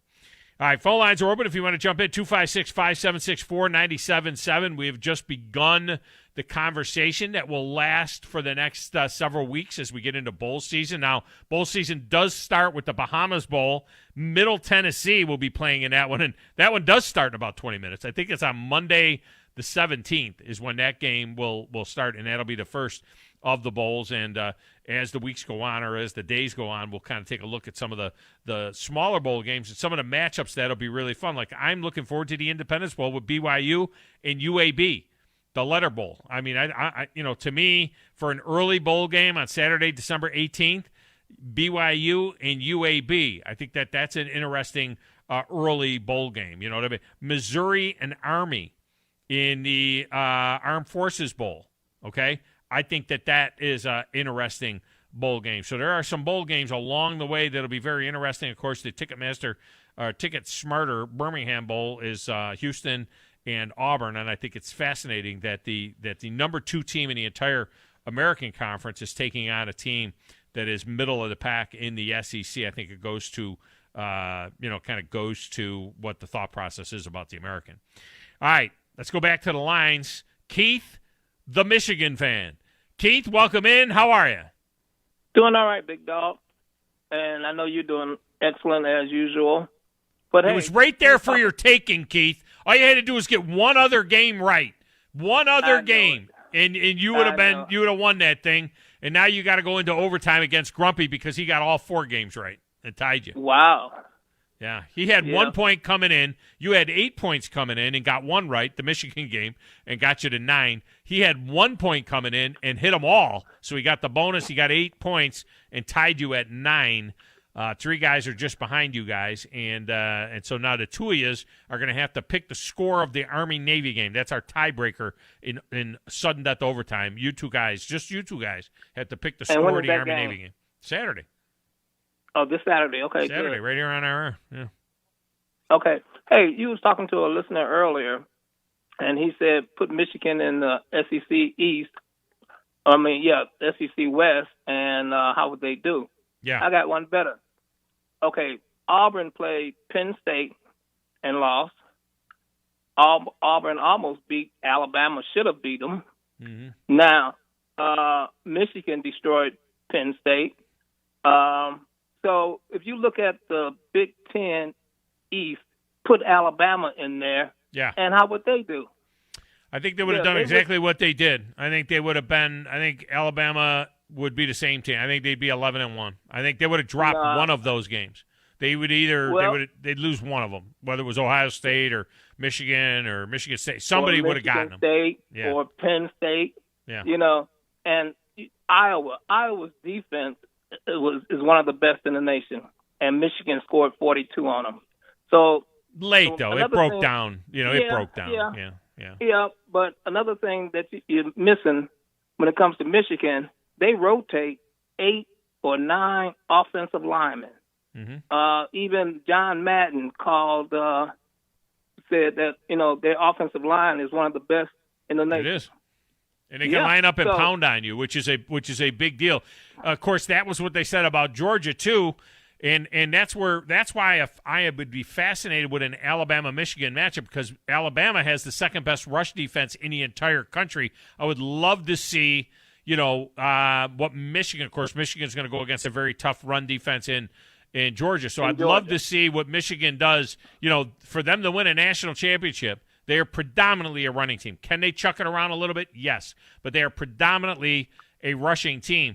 And so I'm going to be very fascinated to see how they do against Georgia. And then if they beat Georgia, they got to do it against Alabama. The 2 best rush defenses in the country. That's one of the concerning matchups for Michigan. Well, to be number 1, you have to beat everybody in front of you. You have to beat the best. But now, a buddy of mine in Detroit, we always text him when Michigan is playing and looking at the game. And we was watching the Alabama-Georgia game. Yeah. It's like, who did Georgia play that their defense is supposed to be so great that Alabama is just running all over? Yeah. And we looked up, just looking at the SEC East, well, it's not that strong.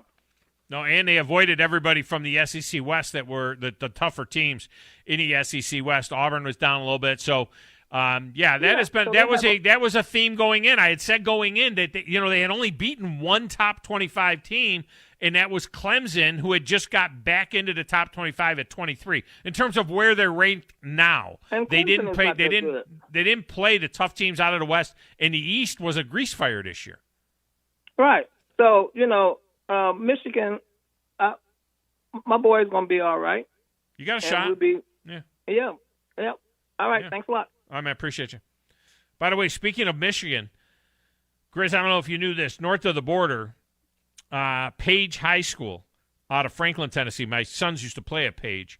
Page High School before we moved to Winchester. Page High School out of Franklin, Tennessee. They lost to Powell in the state championship game. Oh. Page's QB, Jake McNamara, threw for 291 yards and 4 touchdowns in the loss. He's the younger brother of Michigan quarterback Cade McNamara. He's playing 60 miles up the road in Franklin, Tennessee. Crazy. Yeah, his family moved to Tennessee, and that's where their kid played. And by the way, Tullahoma won their first state title in 100 years, going 14-0 in 4A. Congrats. And their coach, John Olive, retired after 29 years as the head man. He's just 63. He's not that old. He's 63 years old. He got the job. He was 34 years old when he got the job. They went 203 wins and 126 losses in his career, despite going 0-20 in 2015 and 2016. They didn't win a game. My sons at Winchester played 3 games against them, and they were just awful. The Franklin County beat them all 3 times that my boy played against Tullahoma. But now John Olive is going to retire. Apparently his son is on the staff, and maybe his son is going to take it over. And speaking of high school football, the Super 7, the Alabama Super 7, 62,544 over 3 days at the new Protective Stadium. It's a record. It beats the record of 61,000 that was when it was at Auburn a few years ago, back when it was the Super 6. Friday, they had 28,182 for the Class 2A, 4A, and 6A championship games there at Protective Stadium. So good for them, the state of Alabama. 62,000 people showing up to watch the high school championships. That's awesome. Be able to support high school football. Yeah, absolutely. Johnny is up next. Johnny, welcome to the show. How are you? Hey, what's going on? How's it going? You are, man. Hey, I heard earlier that you said you hadn't had any dog fans get on here, so I have not had a dog fan. Yeah. Well, I am a lifelong dog fan, and I just wanted to make sure that I got up here and made my voice heard.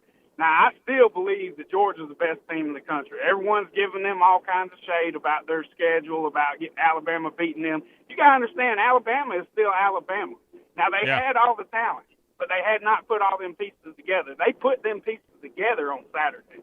But I'm going to go ahead and tell you, it probably was the best thing that ever happened to us, because now Kirby Smart's got a setback. He's got to configure everything again. He's got to say, now, who is my best quarterback?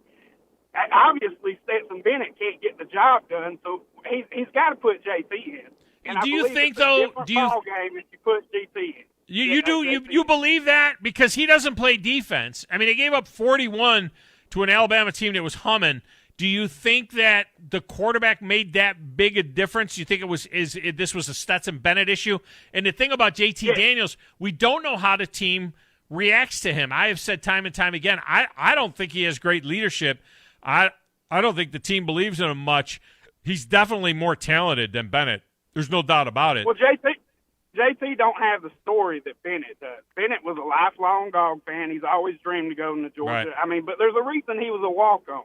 I mean, I just don't think that he's the guy that gets it done. I think JT comes back. I think JT gives us a different advantage. He's quicker off the ball. I say put JT in. What's the worst that could happen? That's shown he can't get it done. Yeah, that's the key right there. You just said it. It's like okay, now that this bubble's been burst, it's like you can't take the guy out when he's pitching a no-hitter, right? But now that the bubble's been burst, do you go with JT Daniels, and then you get him, and if they can beat Michigan, then he's got that game under his belt. He gets 12 practices between now and then. And then he gets, that game, and then he gets another 4 or 5 practices before the national championship game. So it'll be interesting to see if Kirby's got the stones to make it. Kirby is loyal to a fault, and I think he really loves Stetson Bennett. Yeah. And I'll give you one more better just to add before I get off here. Look at Kirby Smart's history. Now, Kirby Smart is a defensive mind. He's a great coach, in my opinion, and a lot of dogs' opinion. He's probably the best coach to ever come out of Georgia.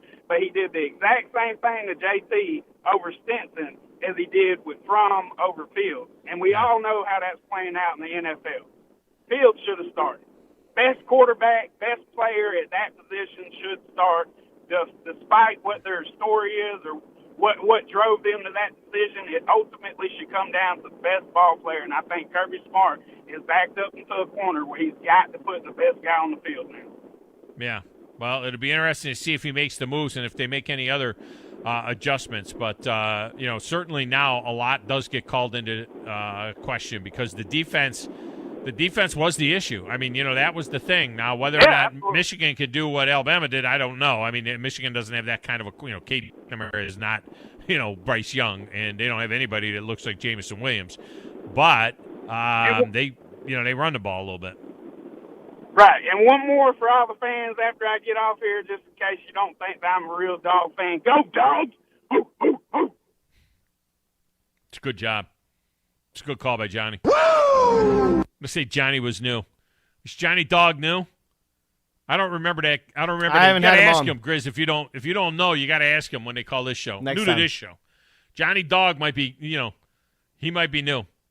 So when you call in next time, you call in as Johnny Dog. Make sure you be ready to give us your picks. All right, let me get Kramer in here quick. We'll wrap it up. Kramer, what's going on? Hey, big dog. Hey, so I was just thinking, I was a Houston pick away from being in grumpy shoes with the trifecta. Is that right? Yep. You had. Let me see where you ended up. You had 3, I believe, and that put you. You ended up with you had 6 points. You had 3 points. You ended up with 6 points. You got 3 right. If you had gotten that Houston pick right, you'd have won the thing. It'd have been over because you'd have had 11 points. Back to back. Yeah, that's right. Back, right? You would have gone back to back. You'd have been over. I was way closer than Georgia was on Saturday. Yes, you were. Yeah, you were closer than I was too. I couldn't hit water if I fell out of a boat Saturday, man. I was wrong in everything except for one. Hey, with Beat the Big Dog, you picked the Bills. Is that going to play into this week's contest? No, I am. I can't be beaten. The worst thing I can do is be tied. If the Patriots win, he will tie me. If the Bills win, then I win outright. But he has the Patriots and I have the Bills. But he's 0-5 right now, and I am 1-4. This is a fight on the short bus right now. Well, I don't think it's about being tied. The Bills are going to take it tonight. Right? Yeah. That's a big game. I'm looking forward to it. I can't wait. So I just wanted to call in and just say go Bills. I am stoked for tonight. All right, man. Yeah. Appreciate you. All right, have a good one. All right. Yeah, that's a great game. No NFL in the show today. Not with all of that went on Saturday. All right, let's get a break. We'll come back and wrap her up next right here on 97.7 ESPN The Zone.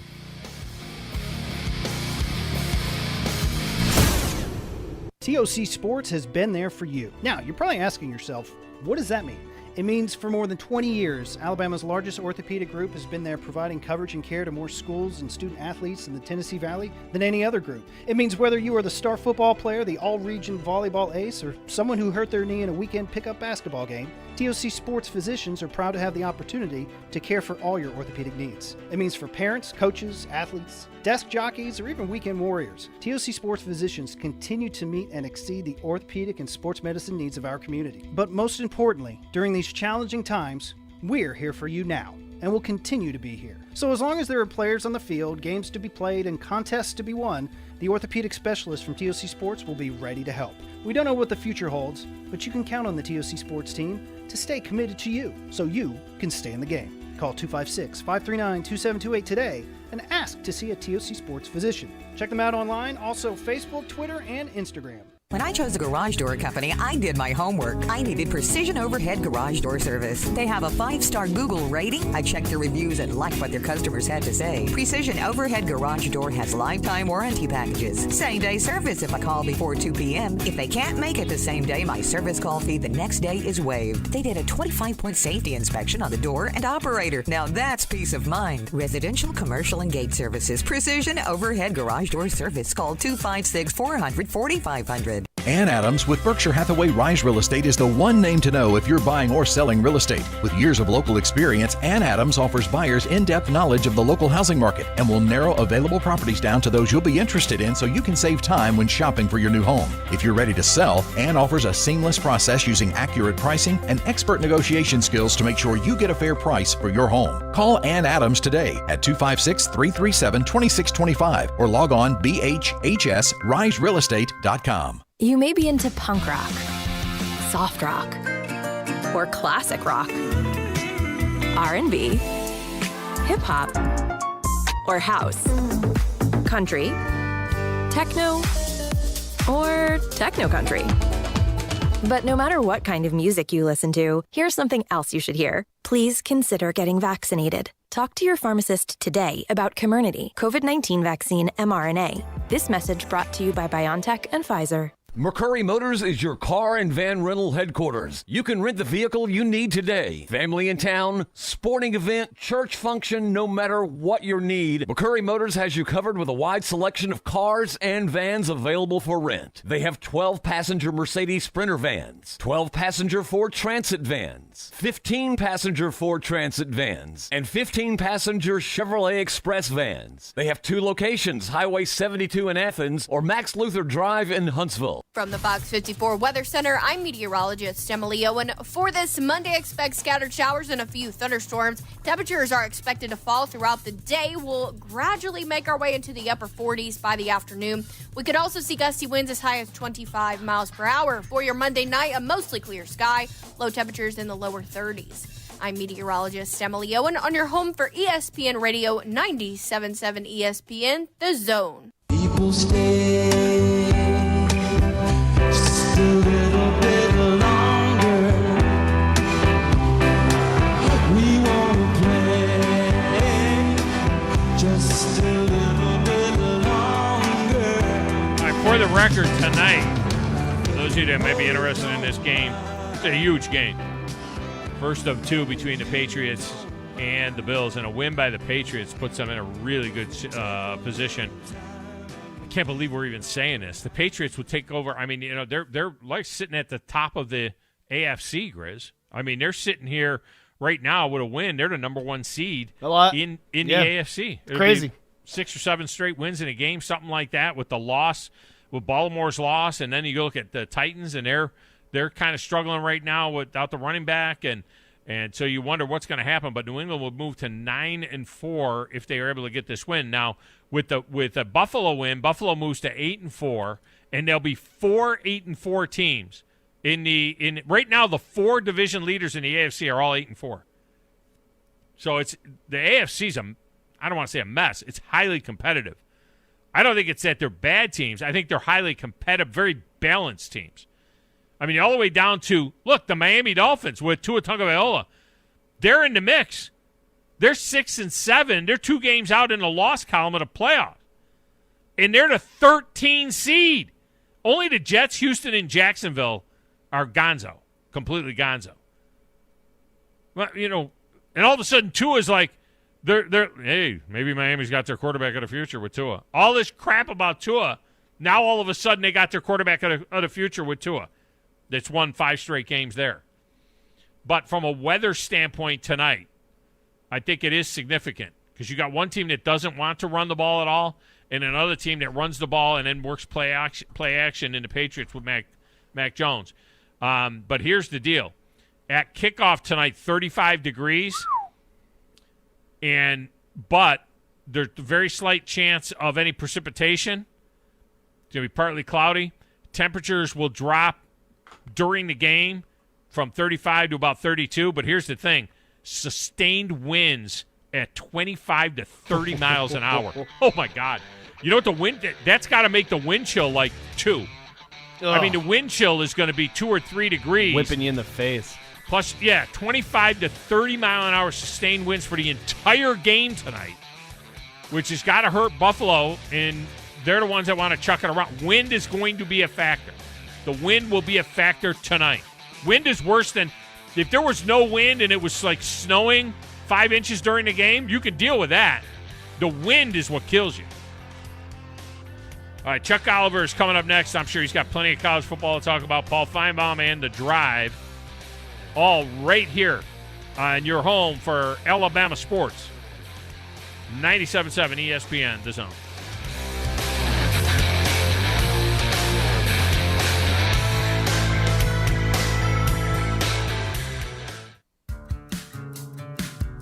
Hi folks, Bobby White back again for Woody Anderson Ford. And while placing a custom factory order is a smart way to save big and get exactly what you want, it's not suited for everybody. Right now, during our year-end sales event, choose from the best selection we've had in months of 2021 F-150, Explorer, and Edge. These Fords are on the ground and ready for your driveway. Woody Anderson Ford has financing as low as 0% for up to 60 months on most 21 models, and 22 Edge has up to $2,000 in bonus cash. You'll see why folks rave about it. It's Woody Anderson Ford's year-end sales event with 0% financing for 60 months or up to $2,000 in bonus cash, and it all ends November 30th. Come in to Woody Anderson Ford. We're America's best-selling brand. Woody Anderson Ford, corner of Jordan Lane and Sparkman Drive. Hope to see you soon. WZZN, Union Grove, Huntsville, Alabama. 97.7 ESPN, The Zone. While other stations keep changing their lineup, yeah, we keep plugging away. Did you lose your mind all of a sudden, or was it a slow, gradual process? Thank you for making us your number one choice for sports talk